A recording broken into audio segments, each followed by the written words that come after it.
Hello, hello, hello. How's everyone? Doing good, great. Because I've got a big juicy bone for you to lick today.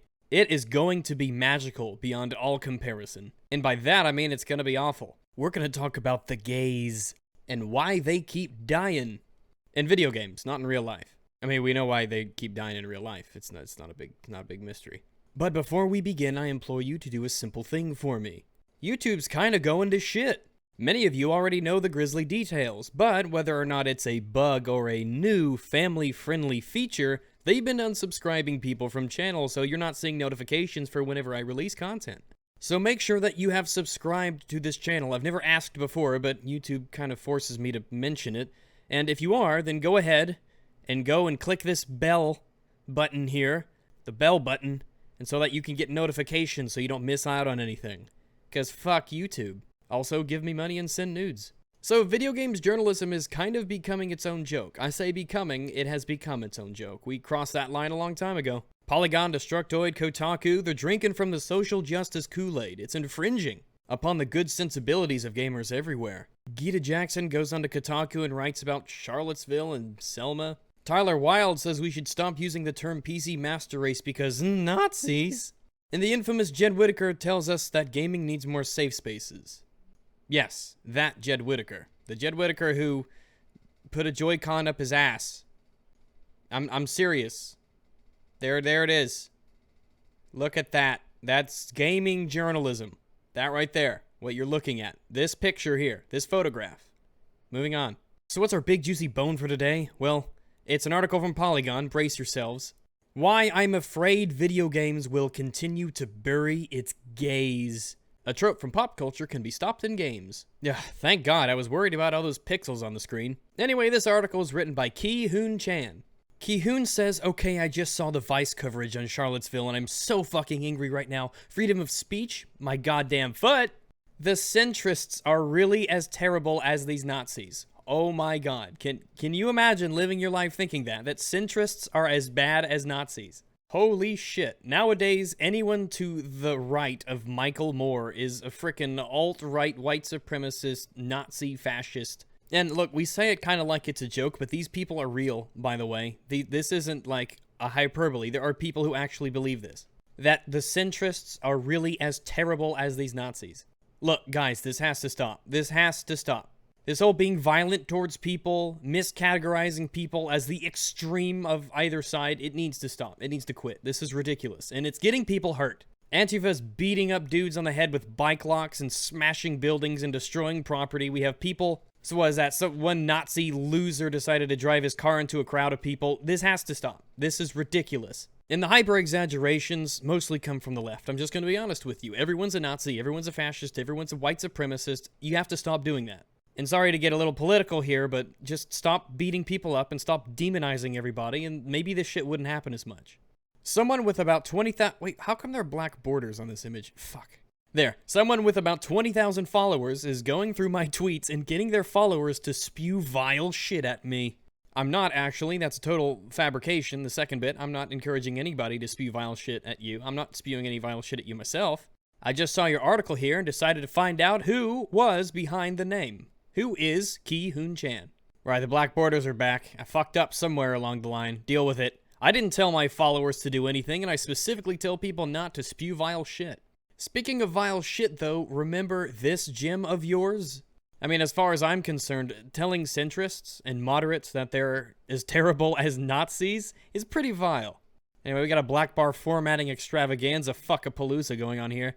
But the reason I try to tell people to not overly be zealous in how they label people is because Ki-Hoon Chan is an open advocate and a supporter of people who punch Nazis. I mean, he's a Nazi puncher. It's okay to punch Nazis. People you disagree with, just fucking punch them right in the goddamn face. Just fucking punch them. If you see them on the street and you don't like what they have to say, just assault them. And of course, you should never ever do that. Never. It doesn't matter if they're Nazis, white supremacists, fascists, Antifa, anything. Just don't fucking punch people you disagree with. Ever. Don't do that. That's not a good thing to do. That's bad.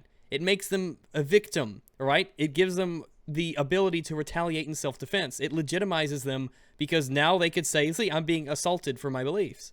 They use that to legitimize their own points. And if you start assaulting people for what they believe, you're never going to change their minds. You're never going to have them see the light. Yeah, being a white supremacist is ridiculous. It's utterly disgusting. It's like being a fascist. It's terrible. It's like being a communist. It's awful. But when you ostracize them from the public, when you start to assault them and punch them, then all they do is they try to find places where they feel safe, and they gather together in shadow, and then they eventually explode. You don't change their mind, you don't change their opinion, they'll never see your way of thinking because you've legitimized their victimhood by punching them. And if you're Ki-Hoon Chan and centrists, if moderates are just as terrible as Nazis, then that means you have a moral imperative to punch them too. So now everyone who's further to the right of Karl freaking Marx is a legitimate target for violence. And if you call centrists Nazis or just as terrible as Nazis, then you could punch anybody. And if you could punch anybody, society devolves into a might is right scenario of awfulness. Okay, I got political there. I did it. It just I had to let it all out. It had to leave the mouth. Earlier this August, Ki-Hoon tweeted, "You know, while writing that Polygon piece, I was really thinking about what detractors would say about the bury your gay trope. And I know people are going to say that it's frivolous and meaningless. Guess what? If you're not going to try and see it from another point of view, the article was never meant for you. It's for the queer community and open-minded awesome folks." Well now, I just happen to know somebody who fits that exact description. And it would be churlish of me to deny this opportunity to comment on an article that was written just for folks like me. Bisexual trans canine atheists who are also filthy centrists. So let's delve right in. Why I'm afraid video games will continue to bury its gays. And don't go to social media and harass this person. I mean, it's one thing to legitimately criticize them, bring up points, debate them, sure, but just going there and calling them nasty names and things like that, don't do that. Seriously, don't do that. I'm serious, don't do that. If you do it, then you're acting directly against my wishes. If you want to change her mind, you convince her. You don't insult her. Life is Strange had done the unthinkable. How did it put a pair of teenage and possibly lesbian girls as its protagonists and still become a popular and seemingly successful mainstream release? You know, it's almost as if the general gaming population just doesn't care. Life is Strange is available on the PC, PlayStation 4, and Xbox One, and the scores across the board have been fantastic. In fact, the scores are consistently stellar across all three platforms. That is pretty impressive for a game that stars two female protagonists who might be lesbians. I thought gamers hated women. Oh well. While this may seem unlikely just a few years ago, the studio's other title, Remember Me, had trouble finding a publisher due to its female protagonist. Really? I had no idea. And luckily they link us to another article from Polygon here. Remember Me dev says publishers balked at female lead character. Uh-huh. In this article, no actual publishers are mentioned, though. You think they would be if they were a bunch of evil sexists. But one paragraph down here brings up one point. The Last of Us developer Naughty Dog also refused to back down when asked to push the game's female lead, Ellie, to the back of the cover. The link sends us to this Polygon article, and further down the rabbit hole we go. The Last of Us developer refused to push female lead to the back of the cover. The article begins thus, and talks about a character named Neil Druckmann, a character as in a real person, who is the creative director at Naughty Dog. During the making of The Last of Us, developer Naughty Dog flat out refused to move Ellie, one of the title's two central characters, to the back of the game's cover art. During discussions over whether female-led game covers sell fewer units, creative director Neil Druckmann told VG247. According to Druckmann, the idea that female-led game covers are less marketable is simply a misconception. I believe there's a misconception that if you put a girl or a woman on the cover, the game will sell less, he said. I know I've been in discussion where we've been asked to push Ellie to the back, and everyone at Naughty Dog just flat out refused. Alright, so there were just discussions to move her there, and everybody refused. And then the game went on to be, well, a good game. I think it's overrated, but a good game, and it sold a gajillion copies. But I thought gamers hated women. Now I know why they won't name names, I know why they won't say who these publishers were, but it does make it a little bit hard for me to believe all this stuff. Now, Druckmann finishes the interview with this. I tried not to be mindful of too many outside influences, which is things like the industry and how women are portrayed. I believe that should not affect a person's writing. It's about trying to find core truths in your story and then letting that be the driving force. Holy fucking shit, keeping politics out of your creative design and then making the game that you want to make? Reminds me of something I've been saying for a long time. Reminds me of Gamergate. Back to the original article now. But while the game was one of the few with positive female representation, the same can't be said for its treatment of its LGBTQ characters. I have never played Life is Strange. I have no interest in it. I've heard everything from it's great to it's garbage. Based on the reviews, I'm inclined to believe the former. That means the first one. I wholly reject, however, this notion that in video games there's a widespread problem with women being portrayed poorly. I've done videos about this, debunking Anita's videos. You should go and watch those, and give me your money. The characters in Life is Strange, their sexuality, or at least the characters who are relevant here, their sexuality is ambiguous. It can go either way. You can go online, in fact, to YouTube and see Let's Players playing this game and getting different details. What's a hug between two characters in one person's Let's Play is a kiss between characters in another's. They can be gay, straight, just friends, anything in between. Whatever you want them to be. Unfortunately, the story included purposely ambiguous relationships among the trio. What do you mean, unfortunately? Sometimes it's good to have things be ambiguous. Some things are better left unknown, personal details, for instance, or maybe even the entire endings to films or games are better when they are ambiguous, when you walk out of the theater or put down the controls and think about what the ending might have been, or when you try to imagine the implications of something said.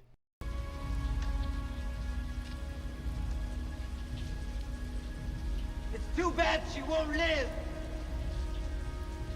But then again, who does? There's a lot to lose in films and games when you try to explain too much and do it poorly. It's a risk you have to take, maybe. By leaving key details or endings ambiguous, it almost sort of makes the viewer a part of the story because they have to fill in the blanks in their own way. When that's done, the characters can become more personable. Was Schlo in love with Rachel? Did Rachel reciprocate her feelings? Did Max harbor a crush on Schlo? These feelings were hinted at but never confirmed. Such queerbaiting, which is the allusion to queer feelings without consummation or even explicit confirmation of the relationship, are often perceived as a betrayal of sorts by queer audiences. If this is the kind of thing that makes you upset, you need to get your shit sorted out. Queerbaiting? First off, the creators of a medium do not owe you as the audience anything by having their characters be of a certain sexuality. In fact, it's one of the least important things about them. I like dicks, I like vaginas, and it doesn't even enter into my thought process who is gay or straight. It doesn't matter. The problem is that there are so many people, and apparently there's a lot of people in the LGBT community, who get too wrapped up into the identity of characters instead of the characters themselves, their personalities, their choices.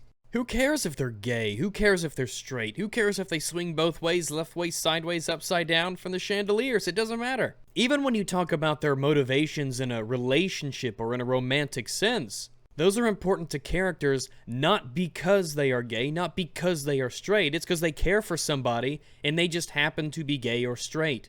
Their sexuality isn't what makes those relationships important. It's the connections they have as individuals. Anyway, there's going to be some spoilers ahead for a few things. Life is Strange, The 100, The Last of Us, Mass Effect 3 DLC. I know a lot of people out there, because I listen to comments and I read the shit you send me, say that they listen to these videos and they don't necessarily watch them. So, if you don't want any spoilers for this stuff, then you should go ahead and, go watch another one of my videos. Take this time to donate to my Patreon. Send me nudes. Draw my doggo. Tell me I'm a good boy. It bugs me when people don't give enough warning if they care about spoilers. But there, you've been warned. Now let's proceed. Does anyone still care about Mass Effect 3 DLC now? Some of this shit's old. Rosebud is the sled. Now with the announcement of a prequel, Life is Strange Before the Storm, should they be capitalized? I don't know. Players will soon be taking a more intimate look into the life and imminent death of Rachel and Schlo. For queer fans of the series, it may appear that the lead characters will never have their happy ending. Queer fans of the series? What does the fact you're a queer fan have to do with them having a happy ending? I mean, most of the people who watch this video are straight as a streetlight. It's not like you have to be gay to want gay characters to have happy endings with each other. You understand that, right, Miss Chan? In the post-apocalyptic television series The 100, the lesbian heroine Lexa was shot by a stray bullet shortly after consummating her relationship with her lover Clark. There was Mass Effect 3 DLC that involved the lesbian Turian, Nyreen Kandros, who sacrificed herself to save civilians from the clutches of evil space aliens. This ignited the rage of her ex-lover Arya T'Loak, filling her up with enough angst to summon powerful blasts of biotic force against their foes. And in The Last of Us, Ellie's girlfriend Riley succumbed to a fungal infection and died. Okay, let's take a look at these examples. I don't know anything about the 100, as I do not consume the television programs. I don't even have a TV in my house. But I went to the wiki and read a synopsis of the episode in which she dies. I have no idea what the fuck is going on in this show. But it seems like a tragic death, a typical death that we see in movies and media of someone meeting an unfavorable and untimely end that spurs someone else to great and immense sadness. She's just a lesbian. So there. Our Mass Effect 3 DLC lesbian Turian Nyreen Kandros here. Sounds as if she dies a heroic death, giving her own life to save those of innocence. This motivates another character, Arya T'Loak, an already strong female protagonist in the Mass Effect universe, to be even more powerful. Heroes dying, though, is nothing new. This has been going on for literally thousands of years. There's a reason that the death of the hero may be in a Greek tragedy, the tragic hero. Shakespeare had them in his plays. You have Hamlet, you have Romeo. If you want more contemporary examples, you have characters like Severus Snape in the world's most overrated book series, Harry Potter. That's right, I said it. Fight me. Go back thousands of years to the Epic of Gilgamesh. You have the character of Enkidu who dies a hero's death. Hell, from Mass Effect 3, you have characters like Anderson who die. Wasn't a problem when he died, though. For thousands of years in history, epics and novels and stories passed down, even only orally, have talked about heroes dying either through heroic or through tragic means, suffering and sacrificing.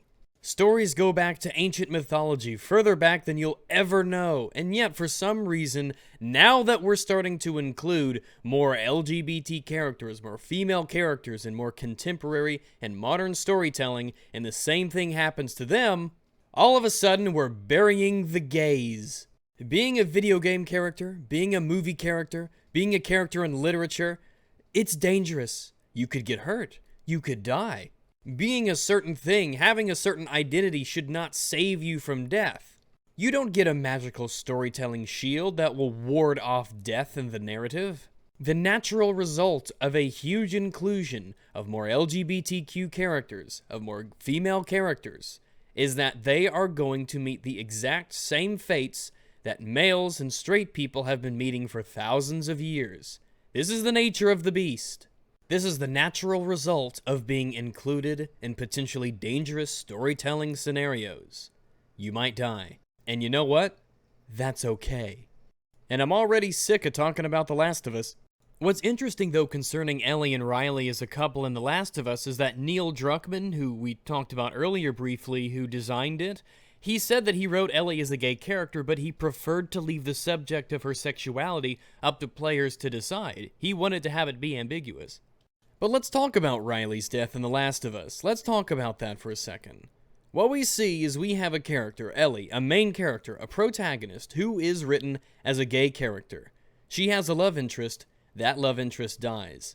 It's really dangerous to be the love interest of a protagonist in a video game, or in a movie, or in a story. It's really dangerous. They die all the time. It should be self-evident just how numerous. The examples are of somebody dying who is a romantic interest, or a paramour, or a spouse, or a fiancé of a main character. Couple that with a grim, dark, emotional story with mature themes. Set that in a dangerous, unforgiving world. What do you think is going to happen? Why is it so special when it happens to be a lesbian relationship? The central premise is bury your gays. This article focuses around this trope in Hollywood and media. Gay characters tend to be more prone to dying in stories. GLAAD is a non-governmental media monitoring organization, and it is an acronym that stands for Gay and Lesbian Alliance Against Defamation. Don't go to their website, it's fucking cancer. But using their numbers here, you see something a little unusual. When it comes to characters that are in regular roles in broadcast television, 4.8% of them are gay, lesbian, or bisexual. This is the highest it's ever been. ABC and Fox had 7.3 and 6.4 respectively. That is insanely high. According to the Williams Institute, the number of Americans who affiliate as LGBT is around 4%. So we can see in media that there's actually an overrepresentation of LGBTQ characters. Which is fine, I don't really care. I'm not someone who has to see a character as sharing my sexuality in order to empathize or respect or identify with them, and I think if you do, I pity you immensely. Vox figures from the 2015 to 2016 list of character deaths on TV for both recurring or lead characters show that about 12% of character deaths were LGBT. So around 5% of characters in television are LGBT, and about 12% of the deaths. So obviously that is a disproportionate number. What's very interesting though is that it is practically self-evident that media, especially in America, and among other places, media is very left-leaning. So wouldn't you expect for there to be better numbers in that regard? Since media is so heavily left-leaning, one would assume that the representation of LGBTQ and minorities of different kinds, which is something that they parrot and claim to be amongst their many virtues, is something that would be looked at with much more care. Thinking it over in my head and reading the comments of this article, it leads me to think that once again, we see something that occurs in media and we try to, and by we, I mean people who fucking write for Polygon, try to assume some sort of bigotry or malicious intent.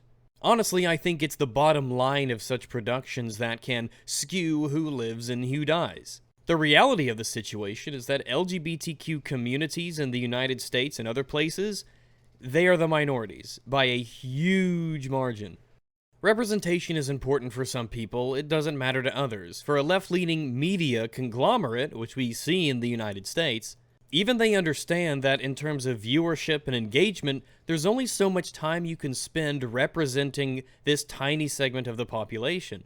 Whenever somebody tells me about a television show or a game or anything, it doesn't even occur to me in my head to ask, but are there people who fuck dudes like I do? I don't care if Tracer's gay. I couldn't care any less. I couldn't care if she's straight. I don't care about these sexualities in characters. The same extends to media characters, in television and such. I just don't care. The biggest contention I have in this article isn't the fact that gay characters have a tendency to be more prone to demise. The contention I have is the article's obvious underlying message that it's due to some sort of bigotry or whatnot. Or that there should be some sort of a correct, accepted, or standard mortality rate for characters because of their sexuality. How much is too much? How much is too little?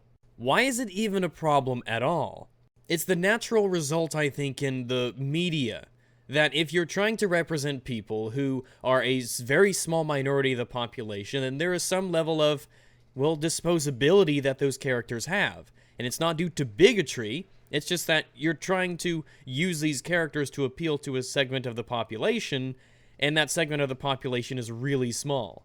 Meanwhile, screen time is a zero-sum economy. You only have so much time to broadcast a show, so it makes more sense to give more screen time to the straight characters because the vast majority of people who watch the programming are straight. While browsing the comments of this article, I found one that was really interesting. You have a television show in America.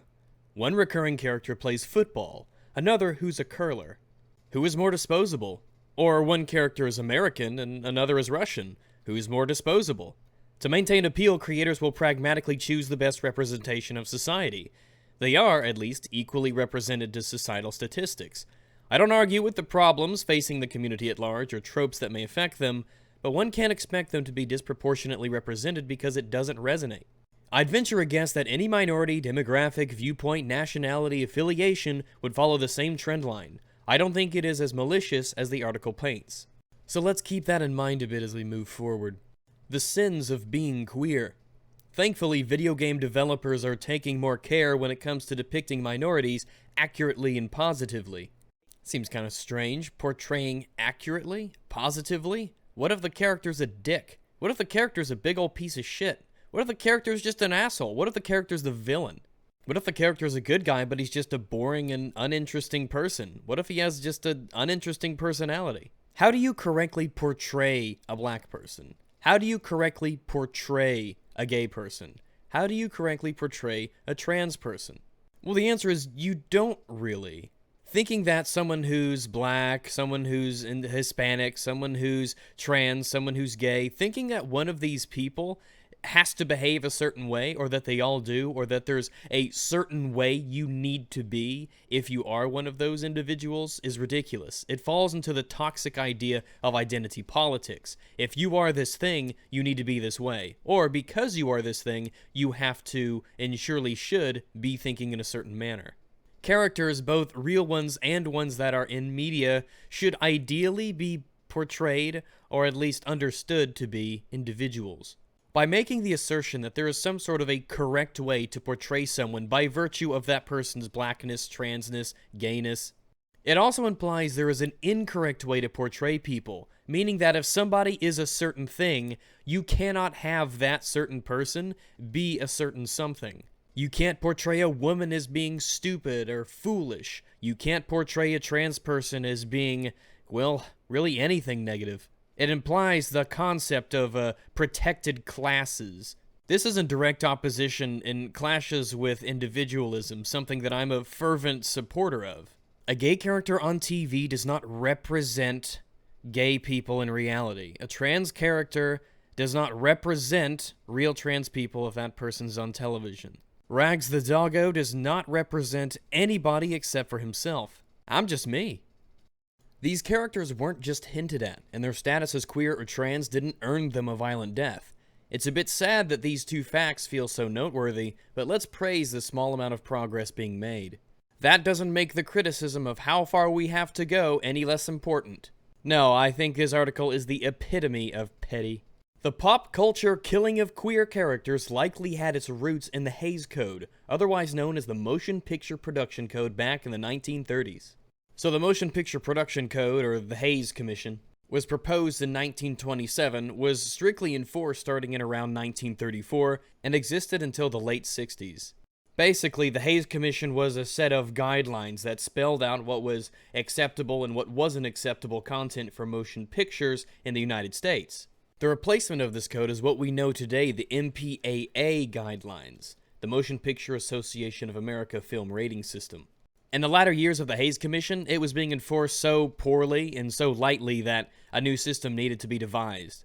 Now, the Hays Code was named after Will H. Hays, who was president of the Motion Picture Producers and Distributors of America from 1922 to 1945. Some of the proposals that he gave in 1927 to studio executives at the time were pretty basic stuff, what you'd expect from 1927. No inference of sex perversion, no illegal traffic in drugs, no licentiousness, no suggestive nudity, no scenes of childbirth in factor and silhouette, no naked kids, no ridicule of the clergy, no offense to nations, creeds, races. And they talked about being especially careful when depicting things like brutality and possible gruesomeness, methods of smuggling, actual hangings or electrocutions, sympathy for criminals, sedition, cruelty to children or animals, branding of people or animals, the sale of women, rape, first night scenes, seduction of girls, the institution of marriage, use of drugs, lustful kissing, everything like that. I mean, it was 1927. The code never explicitly mentioned homosexuality, but it was understood by everybody that it's not something that you portrayed. But at the same time, you didn't portray heterosexuality either, at least not in a risque sense. It's a little off topic, at least the degree I'm getting into it, but I think it's kind of interesting. The Hays Commission was there to set general principles, to promote traditional values. Sexual relationships outside of marriage were supposed to be shown in a negative light, something that wouldn't look attractive to the average viewer. And it was extremely important as well that if any criminal activity took place, that it was enforced, that the criminal was caught. It was also important that any criminal or any crime committed was not supposed to be looked at with sympathy by the audience. The antagonists and the villains of these films, they pretty much could never ever be the clergy, and they could only be judges, politicians, or police officers, only if it was made explicitly clear in the film that this was an exception to the rule. Hashtag not all judges. Oh, the times they are a-changin'. We look at rules like this and we scoff at them and look at how silly they are, how outdated they are. These rules, these guidelines, they were a reflection of the times. In fact, I bet most people don't even know that the Hays Commission was a thing that existed at all. I certainly didn't until it was mentioned here. But how much is the Hays Commission ingrained into the minds of video game developers and film producers? Nowadays, I would imagine extremely little, if at all. I think the Hays Commission was a result of the general thought of people at the time. It didn't set the general thought of people at the time. And the rampant death of fictional queer characters, which used to be a way to show impure sexuality being punished, still persists. So basically what you're saying is that we went from not even being able to depict their relationships at all in any way to, when you depict them, make sure something bad happens to them so people understand homosexuality is wrong. The implication of this article is actually a little malicious. It assumes the worst in people who create films and who make games. To the author of this article, to Ki-Hoon Chan, Hollywood hates gays. Game developers just don't like gays. That's ridiculous. I don't understand how, in a medium that's, especially in terms of Hollywood, is very left-leaning, who love to virtue signal about how progressive and just they are, that they have this some sort of strange, bigoted, deep-seated, internalized hatred for the LGBT. In modern America today, I wouldn't even say that the typical Christian, church-going Christian hates gays. The decision to have characters live and die is without a doubt a very, well, deliberate one. Assigning that, which is what Ki-Hoon Chan is doing here, assigning that to some sort of bigotry as basically a default explanation, I think, is disingenuous. Perhaps it's helped along by the lack of understanding of queer characters beyond their sexuality, which is what Trish Bendix of queer publication Go magazine suggests. Creative ideas of inclusion and diversity are often the fact that they offered up a queer character at all. They don't put much thought going forward into what the character is about outside of her sexuality. This seems to give a great deal of credence to ambiguous sexuality in characters, or it makes you wonder how many characters everyone knows and loves who are LGBT, but it's just not something that's thrown at you, or something that's hinted at, or something that is suggested, or maybe the plot just doesn't call for them to have their sexuality revealed in any way. You know, like normal people? That's why when characters are revealed to be gay or something like that, they aren't demonized by the general population. And they aren't. Holy shit. People don't care if a character is revealed as gay, unless it otherwise has contradicted things that they've done in the past, or doesn't make any sense, or is directly opposed to something the character has been. Doctor Who can be a woman, it's fine, it doesn't matter. Tracer can be gay, it's fine, it doesn't matter. But there's a lot of people out there who want there to be outrage because it attempts to prove their point, so they invent it, or they find the examples of the exceptions and try to blow them out of proportion. Hell, take me. For a while, I hinted at my bisexuality without overtly stating it or confirming it to people. And you know what the reaction was when they found out? Nothing. It's frustrating to watch the same kinds of stories, coming out stories, love stories, end in death, because writers aren't able to fully flesh out LGBTQ characters like they can heterosexual ones. When things like that are being said, and when you have articles like this Polygon one by Ki-Hoon Chan being written, I don't really blame him for not having more LGBTQ characters. I really don't blame him. It sounds like a lose-lose situation to me. Chances are you're gonna do them quote-unquote wrong anyway. They won't be the right kind of representation, or they'll have some sort of a negative trait and they'll be accused of representing all LGBT people as a negative kind of whatever it is. It sounds like a mess I wouldn't want to foray into. You have to shield them from death because, well, if they die, then, well, that means you hate LGBT people. And just like representations of women, whenever they have some sort of a negative character trait, or if they're a villain, or if they're an antagonist in some way, then you hate women. It's not worth it to have LGBT characters.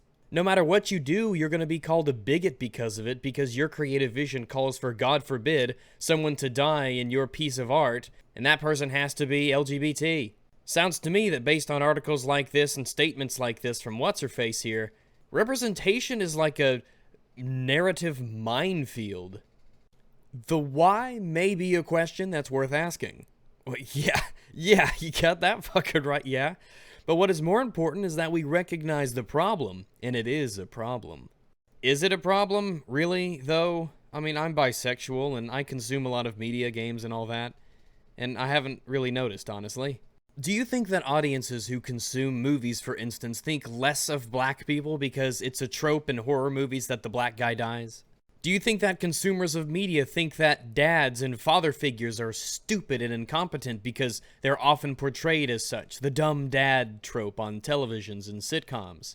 Do you think that audiences will think less of gays and bisexuals and lesbians and transgendered people because they have a higher percentage chance of dying in movies and video games? Absolutely not. That's ridiculous. Like I said, it's a double-edged sword here. It can be a lose-lose. On one hand, you want gays to be represented in a certain way in media, and that certain way is positively. You want gays to get the positive treatment. You don't want to have them be presented as straight people are, which is a huge mix of positives and negatives, men and women alike. What you want is you want to have them depicted in a certain way. You want to give them that storytelling shield. It wards off deaths, it wards off stupidity, it wards off blunders and bumbling idiocy. When characters die in movies and in games, the most impactful deaths are of the characters that we like, the ones we can relate to, the ones who are the most human. What you're saying is that you want these characters to be some of the most prime candidates for having deaths in media, but you don't want them to die. And that's really what you're saying, because your magical number is as small as possible. You say this trope is a big problem, and I just don't see how it is. Oh, but I'm sure you're gonna tell me. You're gonna tell me why this is such a terrible, horrible problem. Most of these deaths serve no other purpose than to further the narrative of a more central and often straight cisgender character. When there are so few lesbian and bisexual women on television, the decision to kill these characters in droves sends a toxic message about the worth of queer female stories. I don't give a shit about queer female stories. And I don't give a damn about white cisgendered stories either. I just want stories. I want the stories that somebody sat down and crafted and created for me to consume and enjoy. Your story isn't more precious or valuable because it has a queer female, non-binary, trans marmalade jar or something, whatever. Why do you think that story's any more special? Because of their queerness or their femaleness? Are we trying to argue some sort of a principle? If so, what principle is that? Are we going to treat every statistical inconsistency of every kind of identity underneath the sun as something that needs to be protected and changed? If 5% of the world's population was LGBT, then should they be 5% of the deaths? Is that what we're trying to get at? A complete equilibrium between statistics and representation? I hope as this article proceeds, we get an answer to what the end game is. What is the finish line? What is mission accomplished? What is completion? At what point will articles like this become unnecessary? At what point, Ki-Hoon-chan, will you be out of a job because you have succeeded in your goal? The answer, of course, is never. The goal, the end game, the finish line, the mission accomplished, it will never be set in stone. It will never be defined. It will be nebulous and ambiguous. It will be a ghost in a dream. Women will never be equal with men. Blacks will never be equal to whites.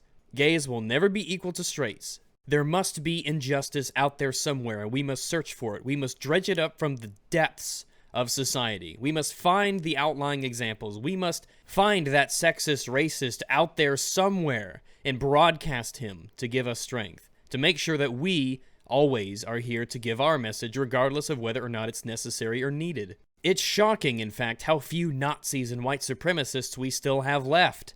But we have to broadcast their existence. We have to put them on national news. Look at this huge problem that's cursing us. See, you need articles like mine. You need social activists like mine. You need to donate to my cause. You need to support me with your generous tithes.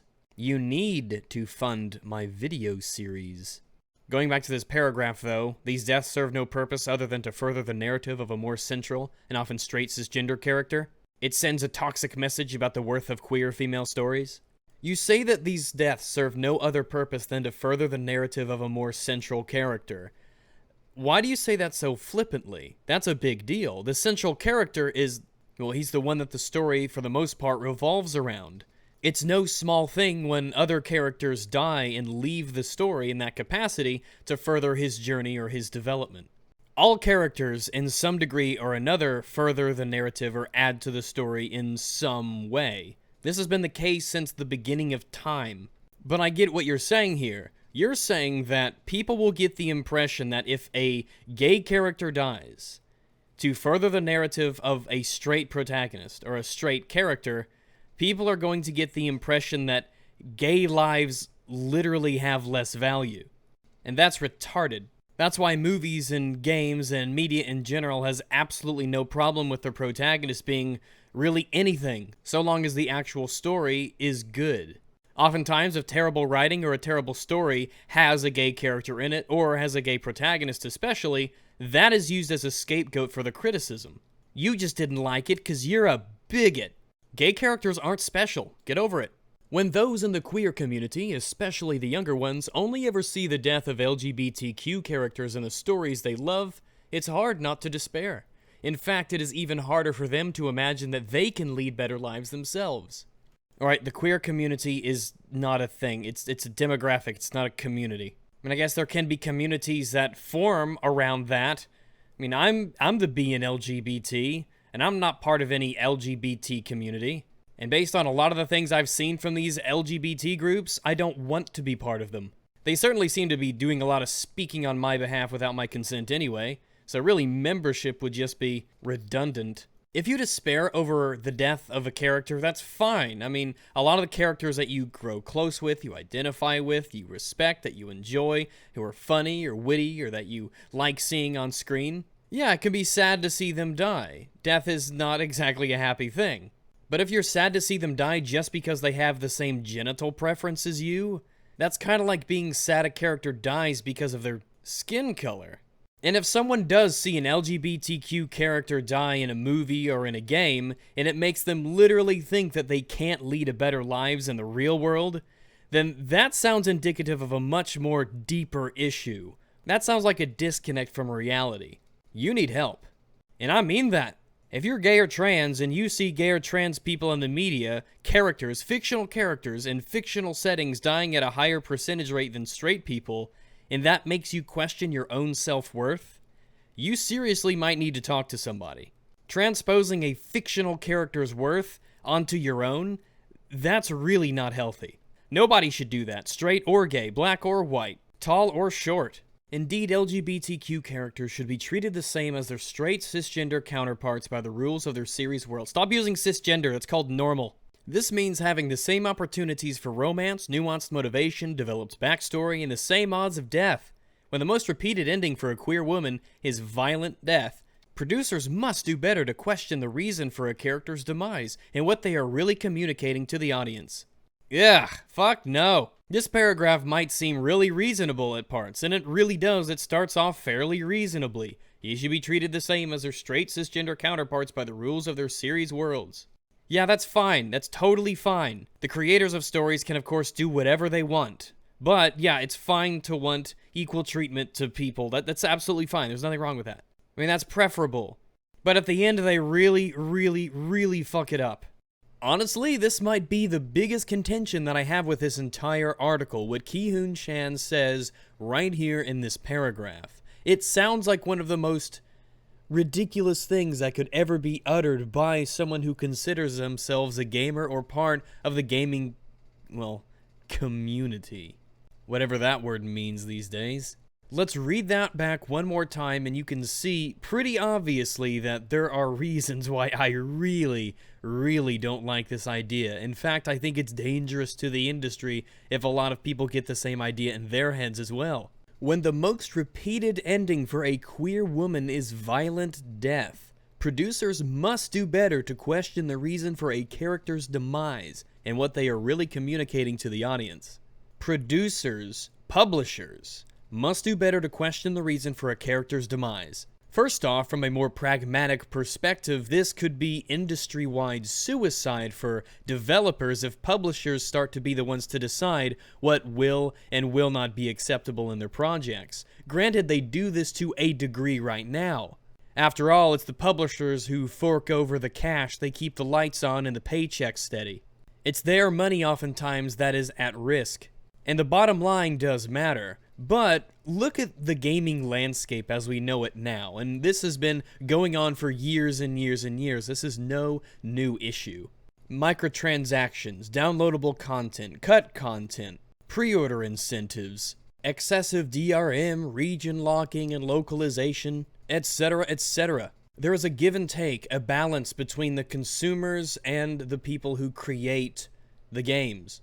And oftentimes they can go a bit too far. They could be unfair where it is not necessary. They could try to screw the consumer out of things because, quite frankly, they're trying to reach too far into our pockets. The last thing that we need to do is give publishers more say and more control, not over necessarily the business aspects of the game itself, but the narratives of those games. Imagine writing a story for a game and instead of a publisher giving it a casual check to make sure it wasn't ridiculous or ludicrous and they know it wouldn't sell, if they started examining every single death of every single character. Imagine if they went to you after you make a story and start asking, I'm sorry, is this character gay? Because if they're gay, they can't die this certain way. If they're straight, they can die this way and this way, but, oh, sorry, you've already met your quota for gay characters who die.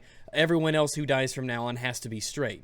Imagine writing a story where a character dies, and your publisher, the one who's paying the bills, who will ultimately greenlight you to get off the ground with your project. Imagine having them check over what you have fabricated for a story in such a way. Because ultimately what this will do is it will lead to quotas. What it will do is it will lead to the excessive narrative control by publishers and not the people making the games. Imagine all the characters that you love or that you admire, or the villains that you have grown fond of hating, in fact. Imagine all of them that wouldn't exist or would be changed so much they might as well not exist because it was a publisher who said, I'm sorry, but they have this one trait about them, and that means that this can't happen to them in the story, by virtue of that. Now, I understand that this was said in the GLAD report, not specifically by Ki-Hoon Chan, but it's obvious that she's in support of it by the way that she uses it in this article. Publishers, producers must do better to question the reason for a character's demise, and what they are really communicating to the audience. So it's going to be publishers who will decide what the audience pulls from the story, from the characters. I hope you understand how insane that sounds. The last thing that we need is to have someone who is not the developer telling the developers what needs to be in their story. That is the last thing that needs to happen. And it shocks me how an organization like GLAD, and then someone like Ki-Hoon Chan, who is a video game player, a gamer, can be so in support of it. Diversity matters. This isn't an issue of immortality for all fictional LGBTQ folks, so I'm glad they recognize these are fictional people. I just don't want queer folks to die that frequently, you know? And that's fine if you don't want that. But let us consider the proposal that you are issuing here to combat something that ultimately you just don't want. The natural end result of the things that are being proposed in this article is for people who make stories to have less control over their own stories. Many in the community do pass away in their early years, and LGBTQ teenagers and young adults face a higher risk of suicide than their peers. Life as a queer individual can be extremely tough, and being queer remains illegal in 76 countries today. However, queer stories desperately need more diversity. The arbitrary nature of some of these deaths, like those of Rachel and Schloss in Life is Strange, can be immensely frustrating. And these story decisions don't exist in a vacuum. The death of queer characters is as common as the Wilhelm scream at this point, and often just as distractingly artificial. It's weird though that I didn't even know this trope existed before I found this article. I mean, I'm part of LGBT, but until this article I had no idea it existed. I guess it's just because whenever I look at characters in media, maybe the least important thing about them, to me, is their sexuality. We want to hear about queer couples who overcame countless fears and obstacles together without dying from these difficulties in the end. We want to hear about transgender characters who are accepted for who they are as they go on to have meaningful, fulfilling lives. Or alternatively, you could look at these examples in the real world. Reality is full of transgender and gay couples and persons who lead very fulfilling and full lives. And it's impossible to count all the success stories and tales of the triumph of the human spirit and all that stuff. Are there problems here and there? Yeah, absolutely. Absolutely there are. I mean, look at me for instance. I'm an LGBT content creator on YouTube. I have an amazing and constantly growing audience. They're very generous to me. The last thing in the world I would ever do is let a depiction of something in a fictionalized work of art ever drag me down, or bring me down, or make me feel lesser about myself. The article ends here. The LGBTQ community needs it. And after decades of being stigmatized, I think they deserve it. If your community needs this so badly, then, well, make your own. There's no golden gate that's keeping anybody out from making video games. If this is so important to you, then, well, hop to it. Otherwise, what? What is the solution? Are you going to make a law? Does there have to be quotas of who lives and who dies in fictional stories? You've already said that you want publishers to be much more involved in making these decisions, which I think is a terrible, terrible idea. The worst in this entire article is that. Giving publishers more and more and more control over what developers should be doing, and over stories, and above character development, and how things play out in stories, that's definitely not the answer. If the LGBTQ community needs this, then make stories yourself. There's nothing stopping you from doing that. You just want to control what other people do. It might not seem obvious on the surface, but being a social justice warrior has a great deal of appeal to those with an authoritarian mindset or leaning, because ultimately it's about controlling things that other people do. And I'm going to be frank, the fact that LGBT characters in fictional stories in the media have a higher percentage chance of dying compared to their straight counterparts, look, this is petty. This is really petty right here.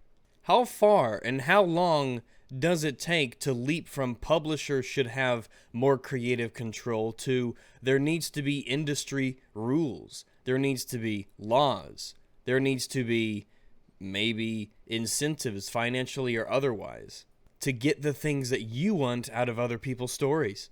If you want LGBT characters and fictional works of storytelling to survive more, okay, that's fine. Wanting that is fine, it is. But it's important that you look at your solutions. It's important that you look at how you propose to fix this terrible, horrible problem that's apparently a plague. Do you think you're maybe jumping the gun a bit? Do you think that maybe you're going a little overboard by wanting to fix it in the way that has been proposed here? I think the idea of queerbaiting is ridiculous, and I think the idea that, as the article says at the very end, that you deserve things from other people because you've been stigmatized by others in the past, that's ridiculous too, I'll be quite frank. I don't owe you anything in my story because somebody else did something to you at some point. But maybe that last sentence there is the key. If you think that you deserve something like that from somebody else, then maybe it makes more sense to you to take away people's ultimate control over their own visions and stories. Oh well. I think it's time to wrap it up here. I think I've been running my mouth long enough. I think I've pretty much encapsulated well what I mean to say about articles like this.